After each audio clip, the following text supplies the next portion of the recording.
Special Eid recipe আম্মু বানাবে Arabian biryani. Chicken লাগবে, বেগুন গোল করে কেটে নেওয়া হয়েছে, আলুটাকেও গোল করে কেটে নেওয়া হয়েছে। ট্রিপল এক্সেল লং রাইসটাকে খুব সুন্দর করে ভিজিয়ে রাখা হবে। একটা প্যানে তেল দিয়ে দিবেন, পেঁয়াজ, বেগুন আর আলুর মধ্যে দিব লবণ, পেঁয়াজের মধ্যে এবার দিয়ে দিল টমেটো, আন্দাজ অনুযায়ী লবণ, শুকনো মরিচের গুঁড়া, ধনিয়ার গুঁড়া, জিরার গুঁড়া। মশলাটা যেন না পুড়ে যায় এই জন্য একটু পানি দেওয়া হচ্ছে। আদা বাটা, রসুন বাটা, লবঙ্গ, এলাইচি, চিনি, গোলমরিচ, তেজপাতা।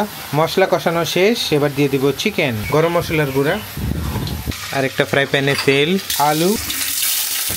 আলুগুলা ভাজা শেষ, এবার বেগুন ভেজে নিতে হবে। গরম পানি আমরা মুরগির মাংসের মধ্যে দিয়ে দেব।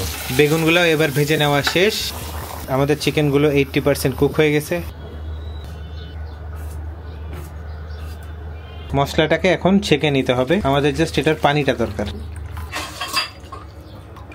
এবার একটা ফ্রাই প্যানে আগে চিকেনগুলোকে দিয়ে দিবেন সব থেকে নিচের লেয়ারে। দ্বিতীয় লেয়ারে যাবে বেগুন, তৃতীয় লেয়ারে যাচ্ছে আলু, চতুর্থ লেয়ারে যাচ্ছে চাল। যতটুকু লাগবে একদম পারফেক্ট। 1 চামচ কেওড়া জল, গরম মশলা গুঁড়া 1 চামচ। মুরগিতে লবণ দিয়েছিলাম আমরা, আবার একটুখানি লবণ দিচ্ছি চালের জন্য। কাঁচামরিচ 2 টুকরা করে এবার এর মধ্যে দিয়ে দিচ্ছি। ঢেকে দিয়ে এটা কুক করার জন্য আমরা এখন ওয়েট করব। ঘ্রাণটা খুব সুন্দর আসতেছে। ঢাকনা খোলার পর যে দৃশ্যটা, এবার অ্যাড করে নিব ঘি। মাশাআল্লাহ মাশাআল্লাহ। এটাকে আরবিয়ান স্টাইলে আম্মু উল্টানোর চেষ্টা করতেছে। হাই-ফাই আরবিয়ান বিরিয়ানি পুরাপুরি রেডি। বেগুন, আলু, বেস্ট সে মজা। বেগুনটা খাওয়া তো আরো স্বাদ। আপনারা চেষ্টা করবেন লম্বা লম্বা চাল কিনতে, এই রেসিপি যখন বানাবেন ঈদে।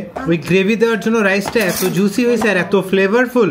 দুবাইতে ইফতারে শেখরা যে বিরিয়ানি রান্না করে সেই বিরিয়ানির টেস্ট পাইলাম প্রায় কত বছর পর, তার কোনো হিসাব নেই। শুকুর আলহামদুলিল্লাহ।